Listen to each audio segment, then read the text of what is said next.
Hey friends, it's Shereé, and in today's video, I'm going to be sharing with you what I've been sewing, and I'm going to unbox my IndieStitch subscription box that I received this week. But first, if you're new to my channel, welcome, and if you're a returning person, thank you so much for your continued support. All right, let's get into it.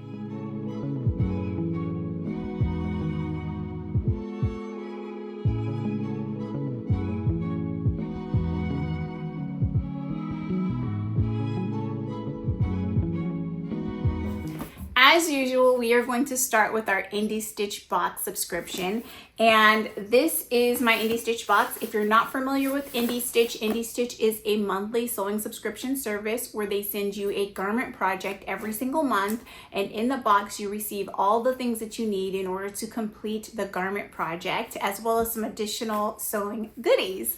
So this is the box for July, and I'm really excited about this one because it's something that I actually want to sew up. This is the weekend chore shorts, and on the top of the box you will see an information card. This is what it looks like, and the information card tells you which pattern you're receiving, and it also tells you the other items that are included in the box.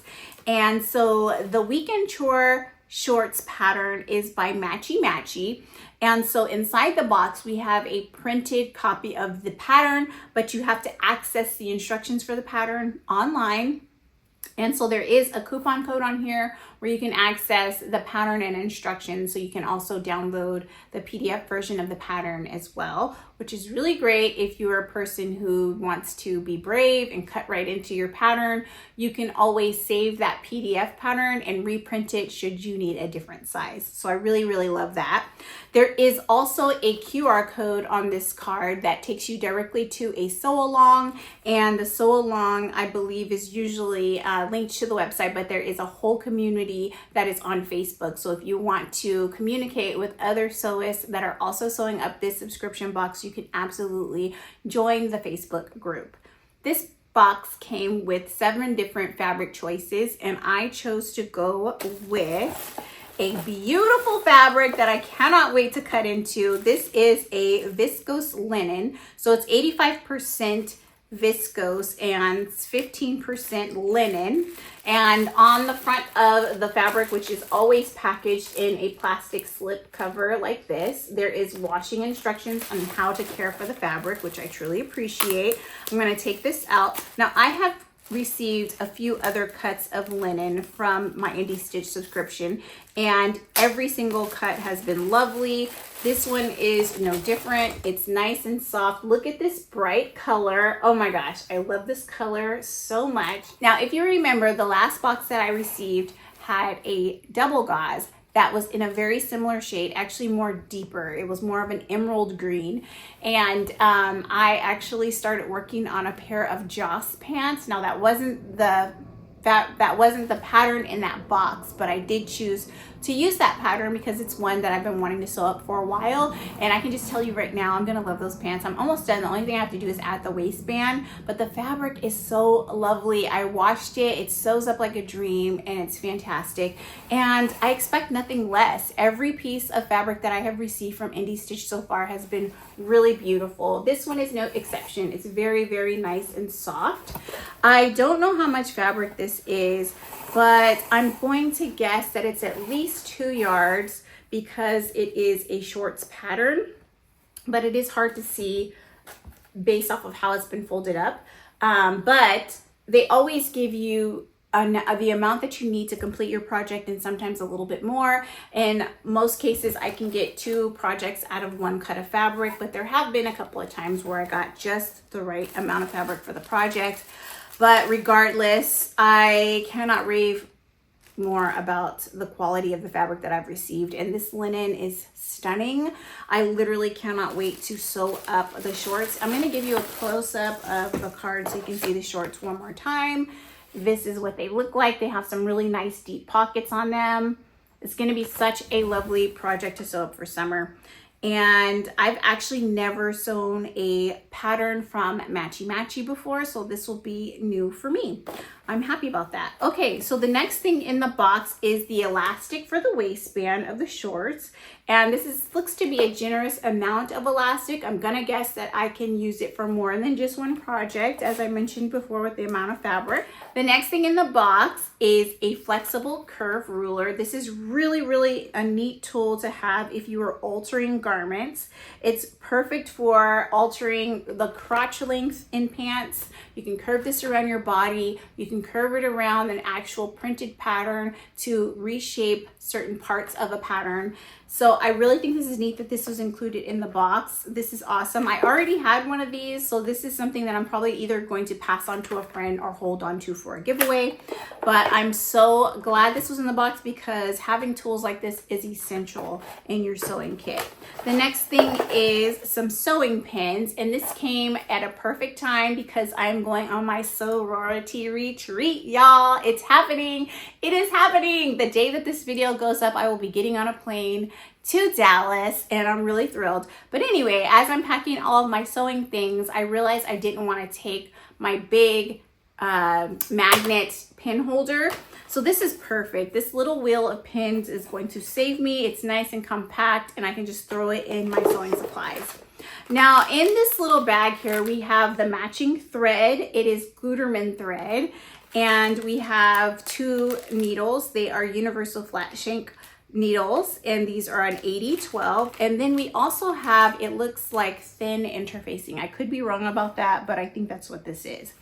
So those are all the things that came in the box in addition to the printed pattern. And as always, IndieStitch prints their patterns on really nice quality thick paper. So I'm really pleased with this box. Everything in it is going to be very useful, and I cannot wait to sew up these gorgeous shorts in this color. I'm really digging green lately. I've been trying more and more green things, as you can see from the shirt that I have on. I often will wear olive green, but like bold greens have been something I've wanted to start wearing. So I'm prepared now. I have what I need. All right, so that was my IndieStitch box. Let's talk about what I've been sewing up. So I grabbed my iPad because the items that I want to talk to you about I actually don't have with me. Some of them are in my suitcase, and some of them have just been laundered and haven't been ironed yet. So that's why they're not on my mannequin like I would normally display them. But I made a test garment, and this was like a test run of the dress that I'm going to sew on the sorority retreat. It is the Chalk and Notch Ivie dress. Now this pattern is so cool because it has various different views. It has the dress version, which I'm going to make on the retreat, but it also has a crop top and a really nice maxi length skirt. That is the version that I sewed up. Now I did take pictures in this garment and posted it on Instagram a couple of weeks ago, meant to like film a whole pattern review, and then life happened. You know, and as you know, I'm a mom and I have kids, so I'm always busy, and the kids' schedule got the best of me. So I didn't get to film that video because life happened. So I'm gonna give you the details about this pattern now. Please forgive my glasses that don't match my outfit, but they were the ones that were closest to me. I am on the Chalk and Notch website, and it describes the dress as a woven dress or 2-piece set in a maxi length. The 3 sleeve options are a tank ruffle, a cap sleeve, and a 3/4 length sleeve. The neckline, sleeve cuffs, and waistband are adjustable with drawstrings. The waistline is designed to sit at a high natural waist, and the top is a cropped length. The skirt includes inseam pockets, a large hem ruffle, and a drawstring waistband. Okay, now this is a PDF pattern on the website. However, I did buy the paper pattern from Stone Mountain & Daughter. The size range for this pattern is 0 to 30, and it has 2 different bust cup sizes. So there's the AB cup, and then there is the CD cup. I personally sewed the CD cup. This is an advanced beginner pattern.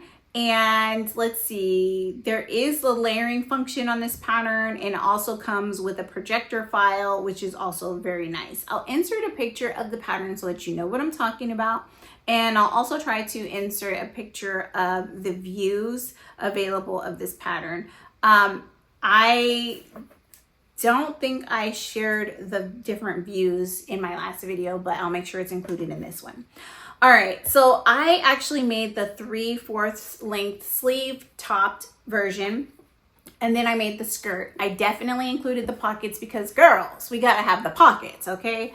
So I chose to use fabric that I already had in my stash in order to do this test run. And the reason why I did a test run is because the linen fabric that I shared in my last video that I plan to sew up on the retreat was expensive. It is a beautiful designer dead stock linen, and I believe it's actually a linen rayon blend, but it is so pretty and it's just so gorgeous, and I did not want to mess that fabric up. So I wanted to make sure that this pattern was the right pattern for the fabric. So I used linen that was in my stash, and what I used was 100% linen, and it is a linen that they used to sell at Joann. That's where I got it. And initially when I purchased the linen, my thought process was I'm going to make a vest and pant combo. And I never got around to doing that, and the fabric just sat in my stash for a year. So I was like, you know what, we're gonna repurpose this fabric for something else. And I'm glad I made what I made out of it. But I will tell you this, the linen fabric that I purchased is on the heavier side. It is not lightweight and breathable like some of the other linens that Joann used to sell. And it is not a linen rayon blend. So it doesn't lay quite as, what is the word, drapey as maybe my rayon linens that I have in my collection. So that being said, it means that I can wear this linen outfit more than just in the spring and summer. This is something that I could literally wear all year round, especially the skirt. Now the shirt is cropped, and now if I decided to pair that with some high-waisted jeans, which I definitely will be doing, then I can still get longevity and wear it all year long if I wanted to, because of how thick and weighty the linen is. Now this linen in particular was purchased by mistake. I thought I was buying a different linen that Joann used to sell, and it's in that natural color that I had used for a previous project and loved. And then when I received the fabric, I realized it was not the same linen that I had ordered before. So that was the hardest thing I think about Joann and shopping online, is sometimes colors would be off, or sometimes I would think I was ordering the same linen or the same double gauze or the same twill, and then when I received it, it was a different kind altogether. So not having to deal with that issue is good, but also we miss you, Joann. But anyway, the pattern is lovely. It is definitely, like it said, an advanced beginner pattern. There are no buttons, there are no zippers, there are no clasps. It is literally just elastic and fabric, okay? And when I tell you that it was easy but time consuming, I truly mean that. And the reason why is because there's lots of gathers. And to be perfectly honest, it wasn't so many gathers in the skirt like what I had feared, because you're not using too many pattern pieces for that skirt. But it was actually creating the ties around the neck portion, because elastic does not go around the neck. It is literally drawn together, the fabric, by a long tie piece. And the thing about this tie piece is that you have to feed it through a channel all the way around. And when you're using a thick, heavy fabric like this linen that I was using, or maybe you're going to make this out of a denim, it is time consuming to work it through that channel, and sometimes it would get caught up in certain areas. Like, so it's kind of like, imagine like a raglan sleeve top, like the pieces, right? And for every time two pieces of fabric join together and create a seam, a new seam, you have extra fabric to pull your tie through. So it's like really tight. There isn't a lot of space. So pulling it through those areas was kind of a pain.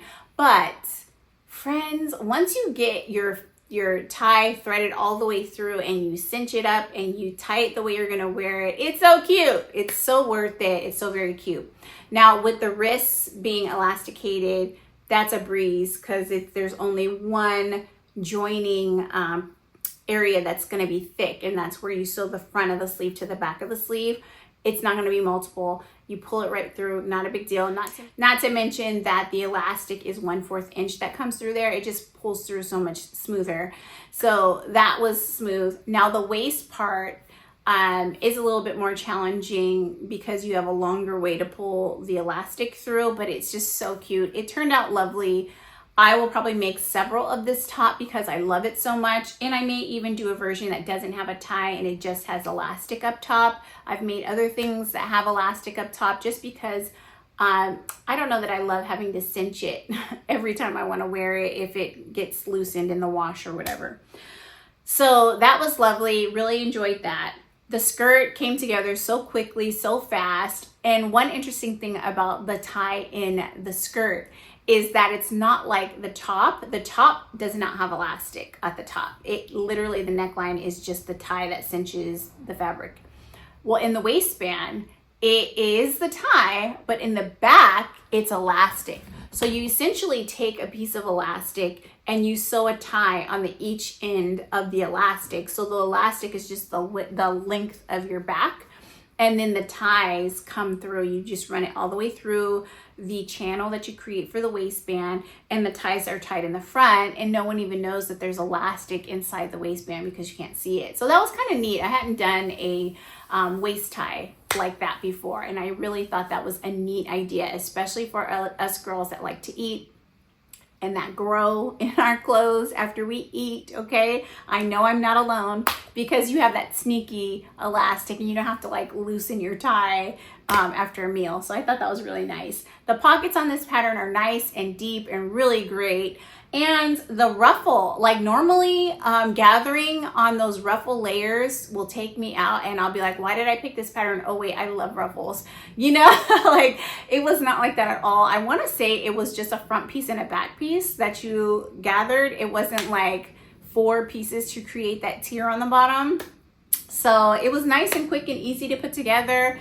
A beginner could do this. I think they say advanced beginner because you have to know how to sew. You don't have to be an expert at sewing. Also, it's time consuming and you have to have the patience to run your ties through those channels.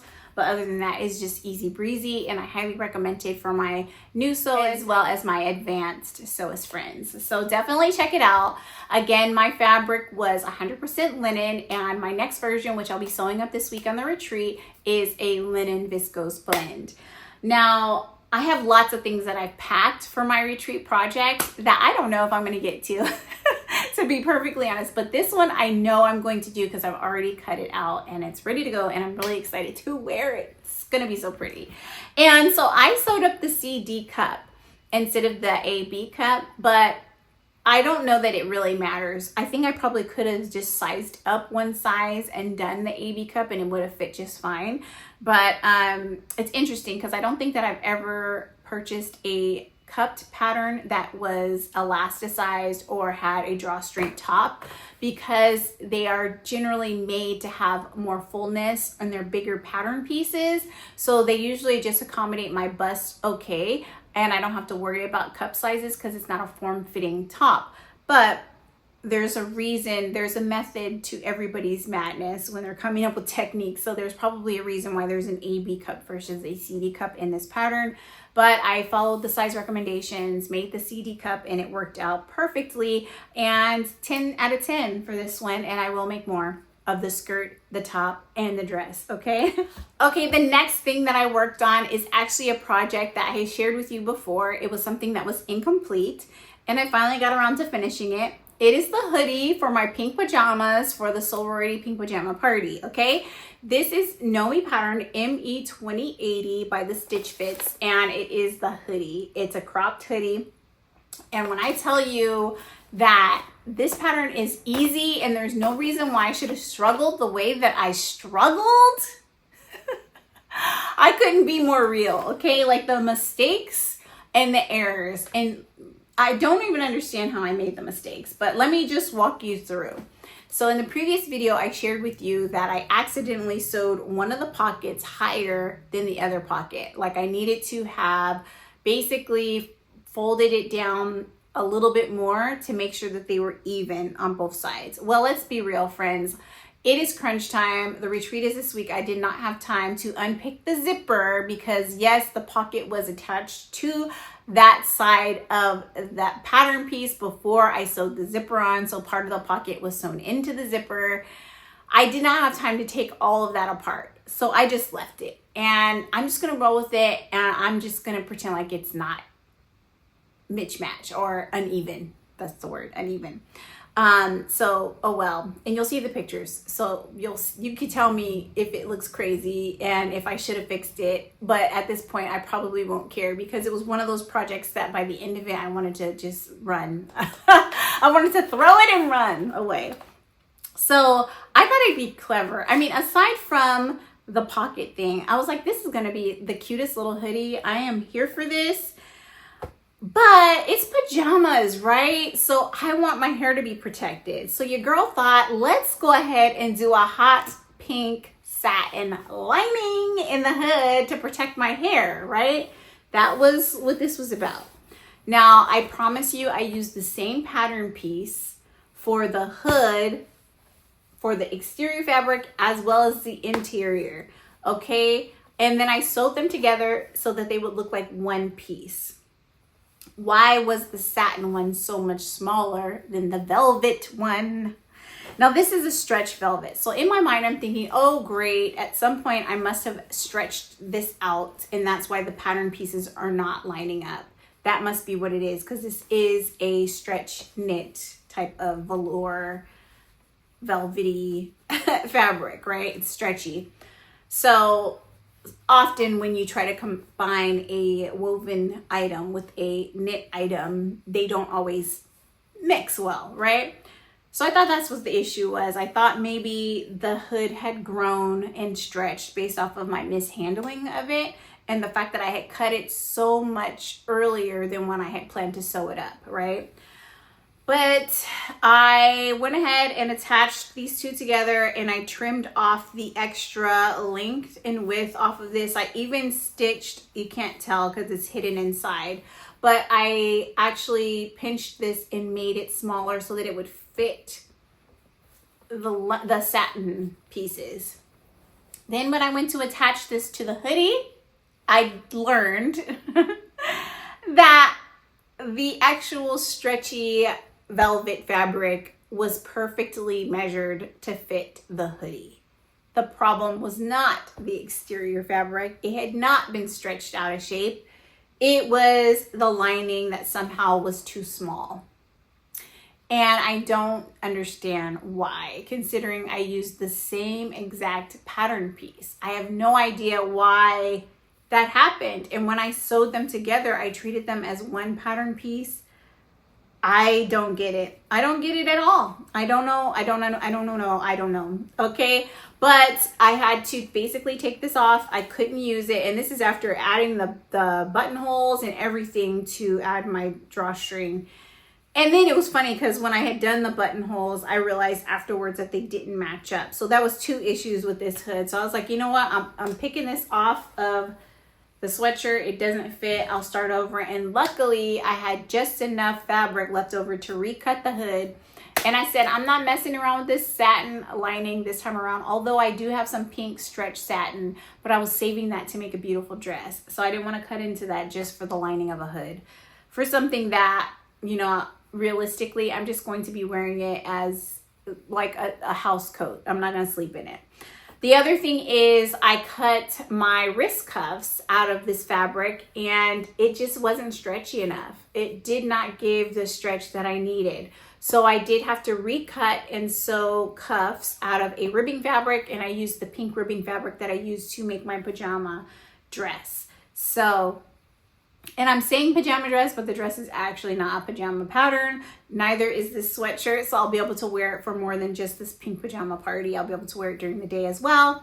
But anyway, I had to get back to myself and really think about, like, why did you even pick this fabric to cut the cuffs out when you have ribbing? I don't know what I was thinking. So I recut them in the ribbing fabric. And I think the reason why I chose to use this for the cuffs is because I had opted against using ribbing on the hem of the sweatshirt. I just used the same fabric for the hem of the sweatshirt. And now I'm like, okay, well now it has rib on the sleeves, but not on the hemband. Does it matter? Who cares? I made it. I can wear what I want. If they judge me, they do. Just judge me. But But this did not work out. It was not stretchy enough. So all that being said, after recutting the hood and attaching it to the sweatshirt, I went ahead and used the ribbing for the cuffs. The sweatshirt is complete, and I will insert pictures so that you can see what the sweatshirt looks like. Now this pattern is rated as average, which I agree. The most complicated thing about this pattern, if you are not silly, making silly mistakes like me, is installing the zipper. But outside of that, you should have no issues with this pattern. It's pretty easy. A shortcut that I did take on this one is, in my previous video, I showed that on the inside pieces of the body of the sweatshirt, I used white serger thread, and I was mad at myself for not switching my serger thread to pink. Well, since the inside of the hoodie was going to be visible when it's not on my head, I decided not to serge the ends of the seams allowances on the hood of the sweatshirt. So I did do a pink zigzag stitch on the edges, and then I top stitched them down. So no, it doesn't have a clean finished edge, but to be perfectly honest, you really can't tell. It's so much hot pink, and you have to be right up on me to know that it doesn't have a professional finish on the ends. So there's that. And then I found that last year on my retreat, the sewing retreat, I actually purchased these really beautiful glitzy in your face. I don't even know what they're called. I'm just gonna call them cords. They're sweatshirt cords. And it is like glitzy and blingy. And I added that on there, and it made all these little rhinestones pop even more. And I just love the way it looks. Turned out so good. The only issue that I have with this hoodie by looking at it is that one of the pockets, it looks like it's higher than the other.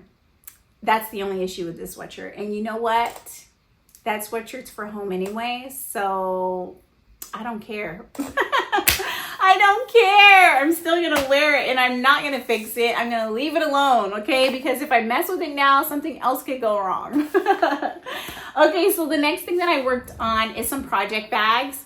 And what I did was I was testing out a measurement for a laptop sleeve. And so technically what I made was laptop sleeves that I'm using as project bags. And the fabric that I use, I don't have it all with me. I'll just insert a video so you can see what they look like. But this is one of the fabric choices. And this fabric that I had gotten from Hobby Lobby. And the lining is this beautiful white or cream fabric with these tan little X's or crosses on them. So that was the lining. I made 3 of these. I cut enough to make 4, but didn't get around to sewing the 4th one because it takes time to quilt fabric and then to turn around and add the zipper and do all the sewing. So I literally just didn't have time to complete all of them. That's why this one is like this. I think I'll just throw it in my suitcase and sew it at the retreat. But what I discovered is that I made them a little too large. I mean, first of all, who do I think I am? My laptop is not that big. I have a MacBook Pro, so there's so much room on the edges of this. When I calculated how big to make my rectangles, I don't know what I was thinking. Like, I made the biggest, I think I Googled it, like the average size of a laptop sleeve. I don't remember how I came up with the numbers, but it's too big. So these bags are humongous. They're perfect for someone that has a large laptop, but I personally do not have a large laptop. So if I decide to make more in the future, like to put on my Etsy shop, I will probably have 2 different sizes. The size that I just made for myself would be the large or extra large laptop sleeve. And then I'd make a smaller size for people that have laptops that are like mine, and that would fit more appropriately. What I love about the actual laptop sleeves that I created or project bags is that I use this great cotton batting that I buy in bulk from Walmart. And I love it because it doesn't have that fluffy pile that like leaves fluff all over your sewing and inside your sewing machine. It is just thick, flat sheets. And it makes it less messy to sew up. And also I find that I don't have as much issues with my batting not matching the size of my cotton fabric. So I don't have to worry about cutting my batting larger than my cotton fabric when I'm actually quilting. So I do appreciate that about that fabric. So I made 3 of those, and 2 of them are in this really pretty fabric that looks like a quilt. And then the fabric that I just showed you, hopefully by now you've seen the insert of the video of the project bags. They are beautiful, but they are heavy. And especially now that all my projects have been stuffed in there, they're heavy. But I love the way they came out, and I do love the way both of those fabrics look like quilted. So yes, those are all the things that I sewed up. I'm so excited to finally be going to the sorority retreat, and I'm ready to go. I got all my pink and purple clothes ready to go. I've talked to my sewing bestie, and we're getting it together so that we can coordinate like transportation and all of that, food, all the things, okay? I'm pumped. I'm excited. I get to get away. I get to do things with crafty people, and it's not often that I get to share my craft with other people. Usually I'm crafting alone. So this is going to be a fun time. I even purchased a gimbal so that I can film with my phone while I'm at the retreat, and hopefully it'll be stabilized so that when I walk, the camera isn't moving up and down like this, or at least you won't be able to see it doing that, because the gimbal helps the phone to sway along with your steps, and it keeps things a little bit more in focus. So hopefully I'll be able to share some footage with you. Last year I took some footage and then forgot to film a recap and share the footage. So this time it is my goal, I hope I don't let you down, it is my goal to get footage at the retreat and come back and talk to you about the retreat.